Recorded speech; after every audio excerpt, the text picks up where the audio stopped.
National World War II Museum's podcast series, Service on Celluloid. Service on Celluloid is brought to you through the generous support of the Albert and Ethel Hertzstein Charitable Foundation. This is our mini-episode while I will answer comments and questions from the previous episode. My name is Seth Paradin, historian and digital content manager here at the National World War II Museum in New Orleans, and today I'll be continuing our discussion on the 1958 submarine film Run Silent, Run Deep. The film centers on the actions of the fictional submarine Nurka after she is placed under the command of veteran skipper whose previous boat had been sunk underneath him. The skipper and executive officer are at odds throughout the film as the obsessed skipper takes his new boat into the most dangerous waters in Japan to sink his former tormentor. Run Silent, Run Deep stars Clark Gable as Commander Richardson, Burt Lancaster as his executive officer Bledsoe, Jack Warden, and Don Rickles. The film was directed by Robert Wise and written by John Gay, based off of the novel of the same name by Commander Edward Beach. The scene going on when all the action is, it's dramatic, but it's Hollywood, you know. It's not the way it was, because all this action is going on, and you're running silent. There isn't a noise. You can't make a noise. Nobody's talking. You just accept it. Well, we got through this one. We knew this was coming all along. You expect it. It's going to come. That's all. And if it's your turn to go, that's what you agreed to do. That's your job.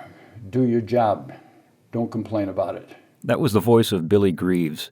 Like most submariners, Billy served aboard several boats during his time in the Silent Service, most notably the Thresher. Billy was aboard Thresher in 1942 when she was sitting at the bottom of Tokyo Bay, scouting barrage balloons and reporting their locations to the aircraft carrier Hornet, just before the Doolittle raid on April 18, 1942. As we stated in the main episode, Run Silent, Run Deep had many exterior scenes filmed aboard the submarine Redfish. The Redfish was a pretty successful submarine. She'd actually seen quite a bit of combat during the war. USS Redfish, SS-395, was a Baleo-class submarine, which was the successor to the Gato class. The Gato class was really the first American submarine class to be wildly successful in the war. As I said, Redfish had a good career, sinking several Japanese cargo ships on her patrols.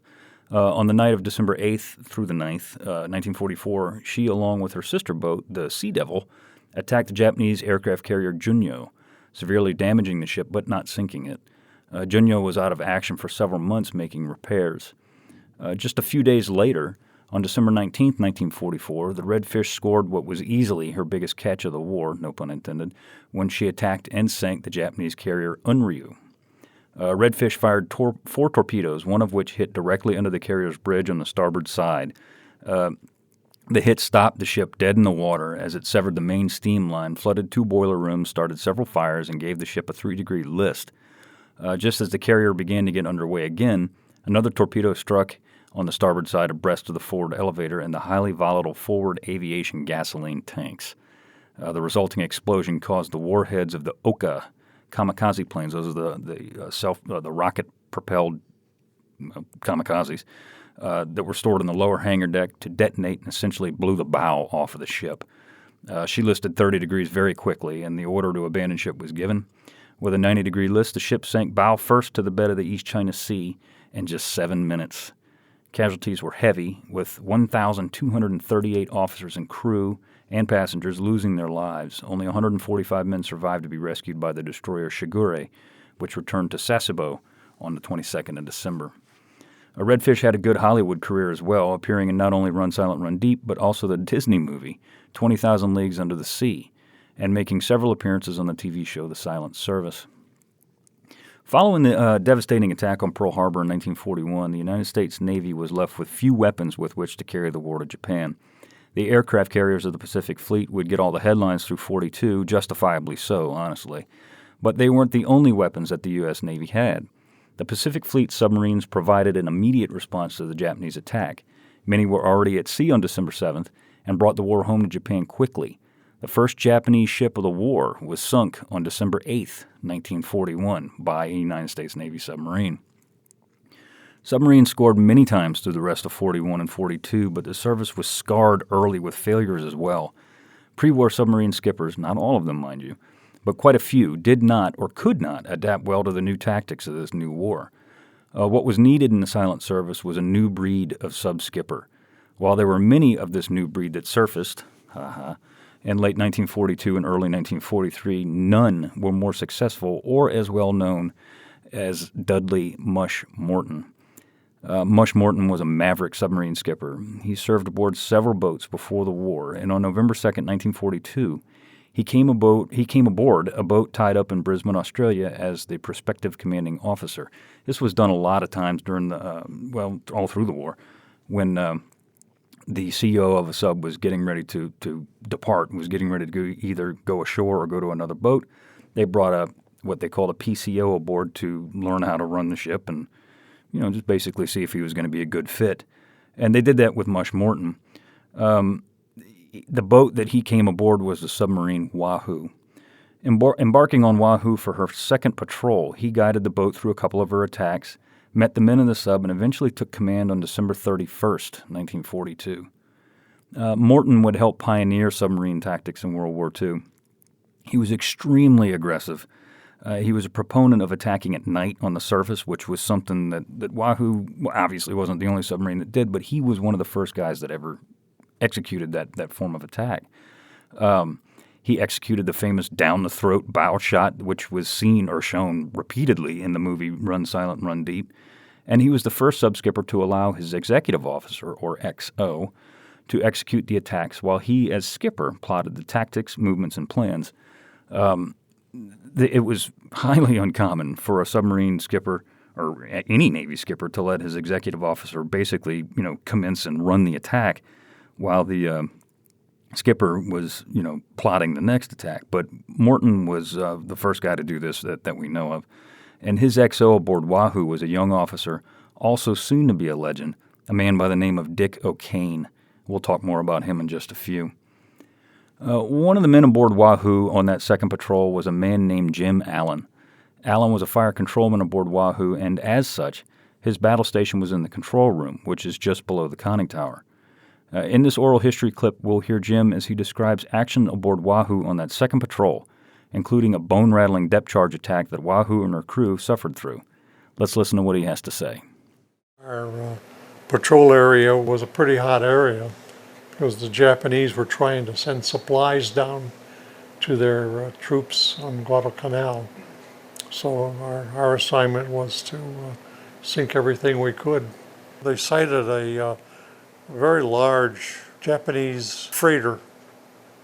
I think it was estimated at displacing 8,000 tons. The captain got a good setup on it and put 3 torpedoes in it. This was very exciting. I was right in the control room. That was where my battle station was, in the control room.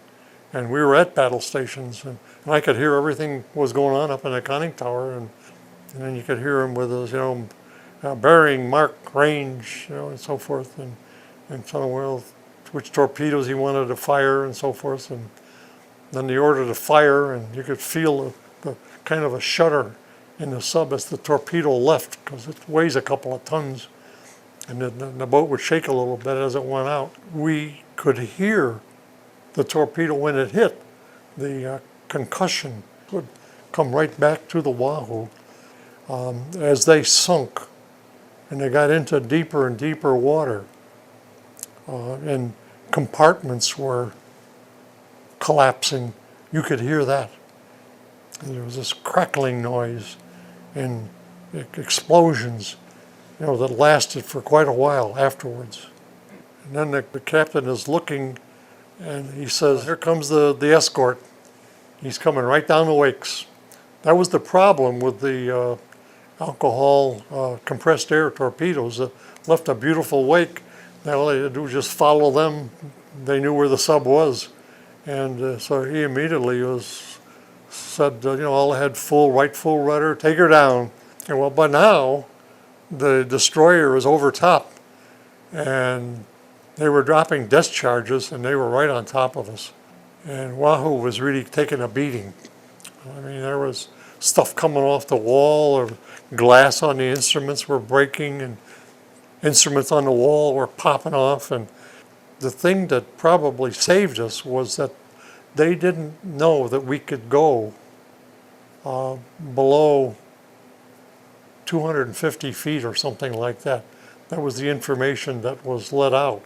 But here we are now at 425 feet, and that's probably saved us, is to be down that deep, and the depth charges were all on top of us. But they were so close. Boy, they really rattled the place. But we stayed down there, and until he was well out of the area, we could tell by listening to his screws, his propellers, that he had left. And he probably lost contact with us. We were able to surface after a while, but that was enough excitement for one day. Jim was put ashore in Australia following Wahoo's second patrol, and he was transferred to another famous boat, the Silversides. He would sail on Silversides for several war patrols and then be transferred to a submarine tender where he finished the war. Mush Morton became a darling of the press following Wahoo's third war patrol. This was his first patrol as CO of Wahoo. On this first patrol as CO, Morton and his fearless exec, Dick O'Kane, expertly attacked Japanese shipping, sinking an entire convoy. Just 23 days after leaving port, Wahoo re-entered Pearl Harbor. And that's something to know, too, is 23 days. That's an abnormally short patrol. And the reason for that short patrol is Wahoo fired all her torpedoes and sank the targets that she had to sink, so she had to come back empty with no torpedoes left in her. As she steamed up the channel, Morton ordered a broom lashed around the periscope shears, indicating to all who saw it that Wahoo had performed a clean sweep and sunk all of the ships in the convoy they attacked. Morton's success on his first patrol as CO of Wahoo made him an instant legend. He was the first sub-skipper of the war to grace the covers of newspapers across the country and give interviews. The so-called silent service was no longer so silent. The operations around the submarine service in World War II for the United States Navy were incredibly tight security. We didn't want to let anybody know what we were doing, where our boats were operating, and even who the people were. So the fact that Morton basically, became somewhat of a household name is impressive, not only because, obviously the U.S. Navy wanted the publicity, but he was so successful that, they allowed this to happen. Morton and Wahoo continued to enjoy success until her seventh and final war patrol. On this patrol, Wahoo entered the dangerous waters of the Sea of Japan and attacked and sank at least, that we know of, 5 enemy ships, damaged from what was thought to be a mine. Wahoo was spotted leaking oil by a patrolling Japanese anti-submarine aircraft. She was then attacked, trying to escape through the La Perouse Straits, where she was sunk with the loss of all hands on October 11, 1943. Wahoo's loss and Morton's death shook the submarine service to the core. Wahoo's former executive officer, Dick O'Kane, who was now taking command of his first boat in the United States in San Francisco at Mare Island, was infuriated at the loss of his mentor and friend. Now, I have to be very clear. It wasn't confirmed that he was killed in action, but when the boat failed to turn up, when she failed to turn up at either Midway or Pearl Harbor or Brisbane or any kind of American base, she was presumed lost. And Dick O'Kane, who'd been a submarine skipper his entire time coming out of the United States Naval Academy, was fully aware of what had happened. Now, he did not know, obviously, where she was sunk, but when she didn't show up and she was declared presumed lost, he knew that there was virtually no way that anybody would have gotten out of that boat. Such was the rage that filled O'Kane at the loss of his friend. It would fuel the most successful boat in the United States submarine history, the legendary submarine USS Tang. Dick O'Kane took command of Tang in 1944 and was her only skipper. Through her first 4 war patrols, Tang racked up an incredible record sinking enemy ships.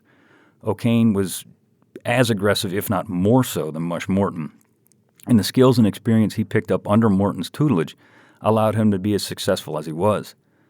Tang, with her impressive record, became a boat that other submariners desired to serve on.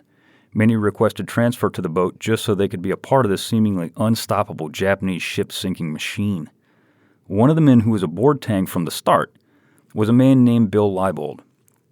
Bill was sort of an oddity aboard a submarine, as his chief boatswain's mate rating was not one usually seen aboard a sub. Leibold was an integral part of the crew of Tang.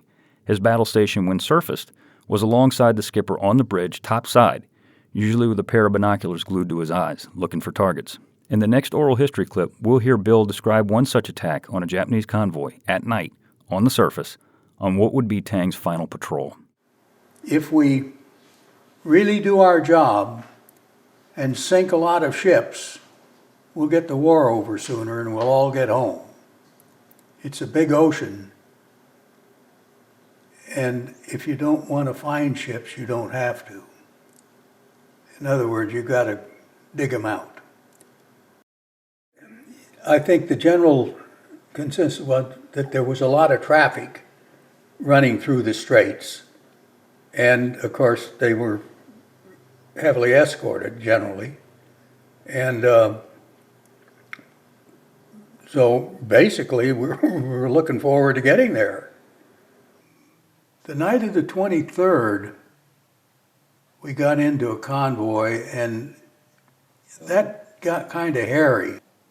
We'd fired the forward tubes. I think it was 3 tankers, I'm not sure, but I know we hit 2 ships, got 2 ships, good hits. But then a freighter had swung towards us, and they were shooting at us. And actually, there were, every once in a while, would be a tracer, and they were so close they were going over the shears. We were that close.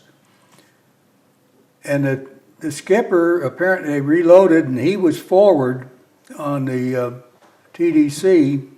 I was on the port side adjacent to the shears, and I spotted this ship and tried to get his attention, and he was busy. Well, I got his attention to this day, or not to this day, but almost to his dying day. He never let me forget that I almost dislocated his shoulder because I grabbed him. And he saw what was going on. They got us set up on the after TDC, and we fired aft. And that's the one where another ship, the ship that was coming in to ram us, apparently we swung, and then they swung and collided with another freighter, as I recall. They gave us credit for a destroyer that was crossing, and one of the torpedoes that missed this freighter and hit the destroyer. They were close. When you're down on a submarine, you're pretty close to the water. And I can remember looking up and almost looking into the face of the bridge of this one ship. The ships were too close for us to dive. We would have been making a real target for them.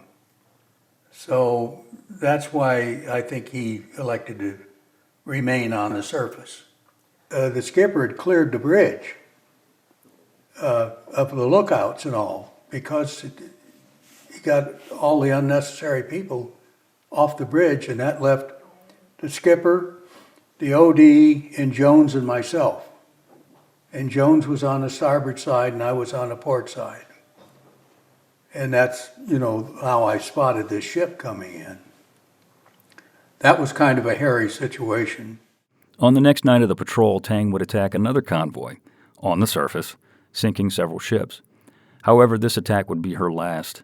As Tang fired her final torpedo at a wounded enemy ship to finish it off, the torpedo broached the surface like a porpoise, and then boomeranged back towards Tang. Leibold was the first to see the deadly torpedo, screaming to warn his skipper. O'Kane, who is usually extremely calm, cool, and collected, about lost it when he saw the torpedo heading back for his boat. He knew what was going to happen. He hollered down below for evasive action.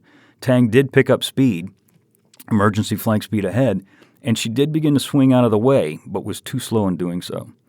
Her own torpedo slammed into her port side just forward of the after torpedo room. Tang immediately started to sink, eventually coming to rest in 180 feet of water. 3 men on the bridge, including O'Kane and Leibold, were able to escape the sinking submarine. Additionally, 13 men escaped the forward torpedo room by utilizing the escape hatch and the Momsen lungs, which was the escape gear in the sub. although at least 2 escaped without the Momsen lung. They did this technique, what was called blow and go. They basically held their breath and then let it out as they rose slowly up the surface. 5 of those who escaped the forward torpedo room, along with the 3 who escaped the bridge, would be picked up by a Japanese patrol vessel the next morning. O'Kane, Leibold, and the other survivors were held as, quote, special prisoners, unquote, of the Japanese at the infamous Omori and later Ofuna prison camps near Tokyo. While in the camp, the survivors of the Tang were regularly beaten and tortured by their Japanese captors. Captain O'Kane was a regular recipient of beatings and extreme torture because of his role as skipper of an American submarine. Yet O'Kane never broke. He never revealed any secrets and never broke to the Japanese beatings. Liberated in September 1945 by the U.S. Navy, O'Kane was near death due to illness, torture, and malnutrition. He would survive, however, and in turn became one of the United States' highest decorated sailors. His list of decorations is mind-blowing. In his time in combat, O'Kane was awarded 3 Navy Crosses, 3 Silver Stars, the Legion of Merit with V for Valor, the Purple Heart, and finally the Medal of Honor. O'Kane retired in 1957 with the rank of Rear Admiral. His submarine Tang is listed as the most successful submarine in U.S. Navy history, sinking an astonishing 33 Japanese ships, totaling over 227,000 tons of enemy shipping. Thank you so much for listening. Tune in next week when we discuss the 1942 ultra-classic Casablanca. If you'd like to listen to the oral histories featured here today, please visit our digital collections at www.2online.org. That's www.2online.org. You can follow us on Facebook, Instagram, and Twitter at Service on Celluloid. Be sure to rate and review us on iTunes if you like what you hear. I'd like to thank everyone who made this podcast possible, our producer, Tessa Jager, and our sound engineer, Jeremy Burson. This has been a production of the National World War II Museum.